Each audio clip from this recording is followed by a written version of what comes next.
The Blue Ridge Mountains stretched before us, a tapestry of fiery reds and golds under the crisp October sky.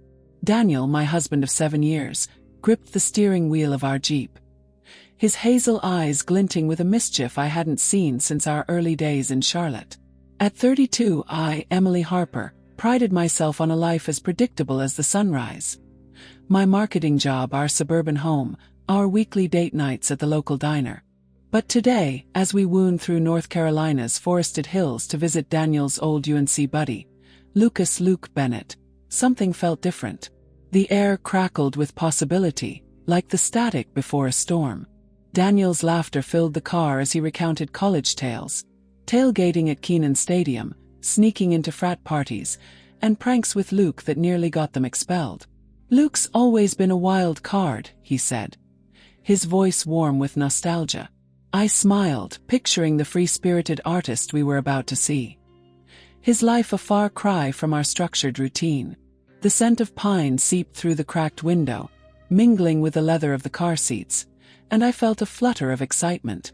This weekend was our escape, a chance to breathe the mountain air and maybe rediscover the spark that had dimmed in our predictable life. We pulled up to Luke's cabin, a rustic retreat nestled among towering pines, its porch adorned with rocking chairs and a faded American flag. The door swung open, and Luke greeted us with a bear hug, his flannel shirt smelling of cedarwood and paint. His home was a gallery of his soul. Vibrant canvases of mountain vistas lined the walls, and a stone fireplace cast a warm glow. As we settled in with glasses of local craft IPA, the conversation flowed like the French Broad River. Luke's stories wove a tapestry of adventure, hiking the Appalachian Trail, fleeting romances under starry skies. Daniel's eyes gleamed, and I felt drawn to Luke's world, where rules seemed to bend. Then a knock at the door startled us. A woman stepped in, her sharp green eyes scanning the room. "This is Zoe Carter," Luke introduced, his tone casual but guarded. Zoe, in her late 20s, had a sleek bob and a leather jacket that screamed city, not mountains. She was Luke's friend, a gallery owner from Asheville, here to discuss a new exhibit. But her guarded smile and the way she clutched her phone hinted at something more. "Didn't expect company," she said, her voice clipped. I sensed an undercurrent, a secret she wasn't sharing. Daniel raised an eyebrow, but Luke waved it off, pouring her a drink. As the night deepened, the cabin pulsed with life. Over a charcuterie board of local cheeses and apple pie, we laughed about UNC football rivalries and Daniel's infamous keg stand record. But Zoe's presence shifted the dynamic. Her cryptic comments about a missing piece in Luke's collection made me uneasy. Was she talking about art, or something else? Daniel, oblivious, leaned forward, his grin mischievous. "Let's play truth or dare," he suggested, his voice low, challenging. The room buzzed with anticipation, the fire crackling in sync with my racing heart. I glanced at Zoe, her eyes narrowing. This game, I sensed, would unravel more than just old college memories. The cabin's high ceilings echoed with our laughter as the game of truth or dare kicked off. The fire cast dancing shadows on Luke's vibrant paintings, and the scent of cedarwood candles mingled with the hoppy tang of our IPAs. Daniel went first, daring Luke to mimic their old UNC professor's drawl, sending us into hysterics. I chose truth, admitting to a teenage crush on my high school basketball coach, which earned a playful smirk from Daniel. Zoe watched, her smile tight, sipping her bourbon like she was sizing us up. Her presence felt like a storm cloud on the horizon, but the warmth of the game kept us tethered to the moment. As the dares grew bolder, the air thickened. Luke dared Daniel to dance to an old country song on the cabin's jukebox, and we clapped as he twirled with exaggerated flair. Then Daniel's gaze locked on me, his eyes sparkling with that familiar mischief. "Emily, I dare you to kiss Luke," he said, his voice a mix of challenge and curiosity. The room fell silent, the fire's crackle deafening. My heart pounded, not just from the bourbon, but from the sudden shift in the atmosphere. Luke's blue eyes met mine, warm yet surprised, and Zoe's stare bored into me, her fingers tightening around her glass. I took a deep breath, the cabin's plaid blankets and rustic charm grounding me. Leaning in, I brushed my lips against Luke's, expecting a quick, playful peck. But the kiss lingered, soft and warm, tasting of hops and something uniquely him. The room tilted, boundaries blurring in that fleeting moment. When I pulled back, Zoe's expression was unreadable, her eyes flicking to a painting above the fireplace, a striking abstract that seemed oddly out of place. "Nice show," she muttered, her tone sharp. Daniel's grin widened, but I caught a flicker of something else in his eyes. Excitement, yes, but also a hint of control. Then Daniel stood, deliberate, retrieving his phone. "Let's make this interesting," he said, setting up a tripod. "I want to record this." My stomach flipped. The idea of capturing this moment felt thrilling yet surreal, like stepping into a movie. Zoe's brows shot up, but Luke nodded, his adventurous spirit unfazed. I hesitated, searching Daniel's face for doubt, but found only eager anticipation. "Okay," I whispered, "but let's keep it tasteful." The word felt hollow in this charged space, but it was my anchor. Daniel adjusted the camera, the red light blinking like a heartbeat, and the cabin seemed to shrink, focusing on the four of us. Luke moved closer, his hand gently lifting my chin, his touch sending a shiver down my spine. "You sure?" he asked, his southern drawl soft, offering an out. I nodded, my pulse racing. The kiss that followed was slower, more deliberate, the camera's gaze amplifying every sensation. Daniel's voice cut through, calm yet firm. "Emily, tilt your head." Luke, hand on her waist. His directions were precise, turning the moment into a performance.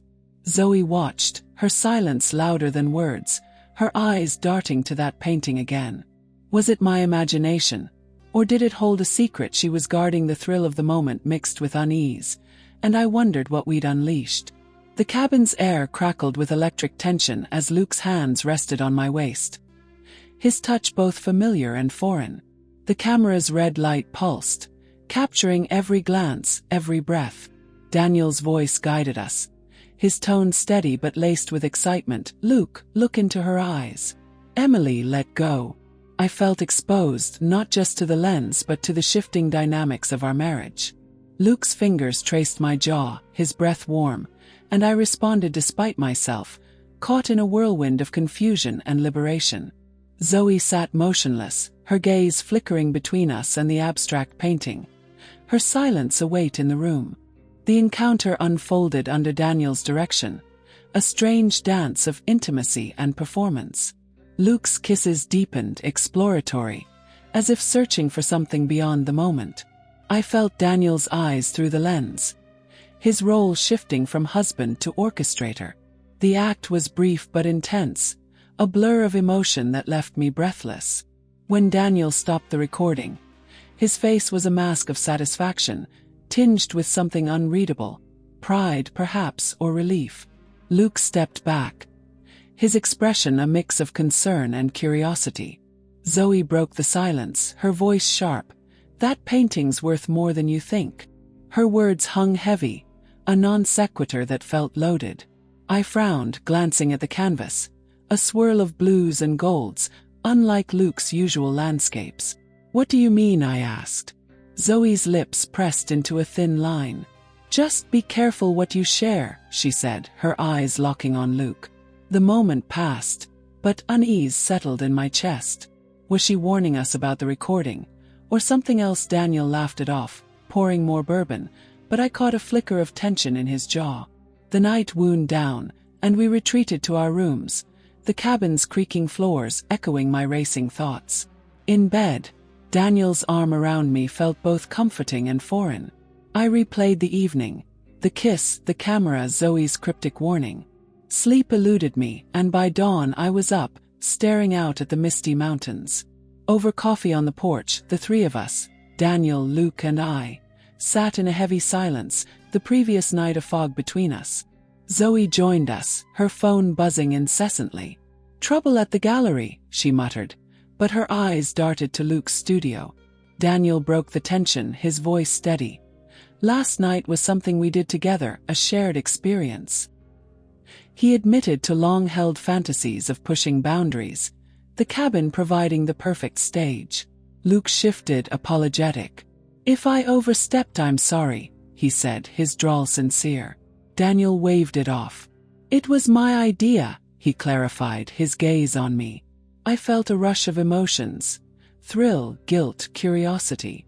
Zoe's phone buzzed again, and she excused herself, stepping toward Luke's studio. My eyes followed her, landing on the painting. Was it stolen, tied to some Asheville art heist I'd read about? The thought sent a chill through me, but I pushed it aside, focusing on Daniel's hand over mine. "We need to talk this through," he said. "Set boundaries, figure out what this means." His words were a lifeline, but Zoe's shadow lingered, a puzzle piece that didn't fit. The morning sun filtered through the Blue Ridge pines, casting long shadows across the cabin's porch. We sipped coffee, the mugs warm against the autumn chill, but the weight of last night pressed on us. Daniel's eyes searched mine, seeking reassurance or regret. Luke, usually vibrant, was subdued, his gaze flickering to his studio where Zoe had disappeared. Her cryptic comment about the painting gnawed at me, intertwining with the emotional storm of our shared experience.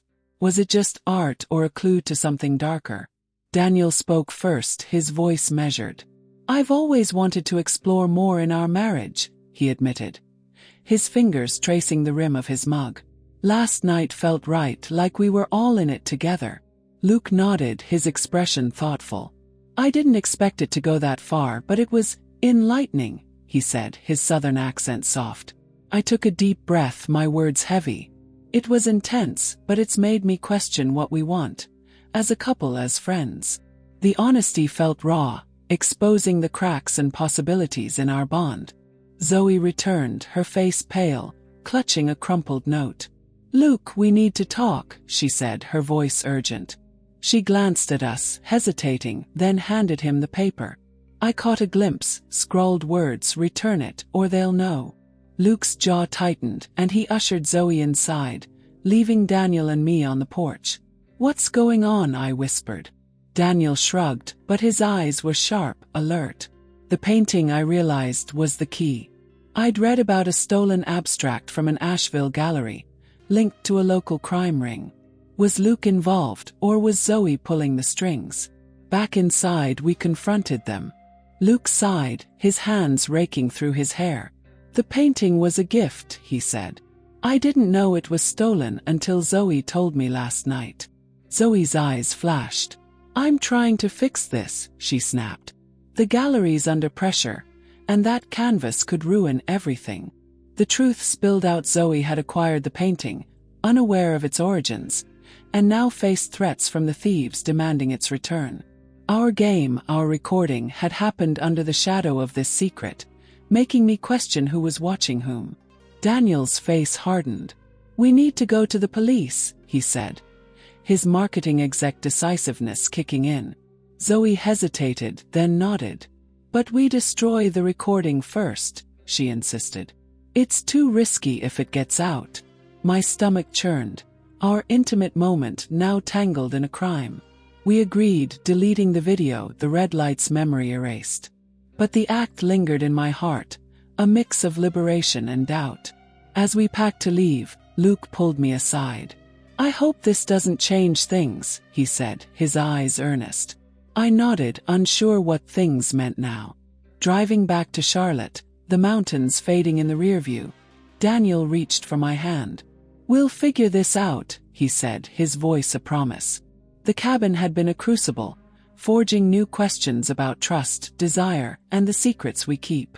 Zoe's crime had cast a shadow, but it was our choices that would shape the future. As the city skyline appeared, I felt both anchored and adrift, wondering if we'd crossed a line or found a new path together.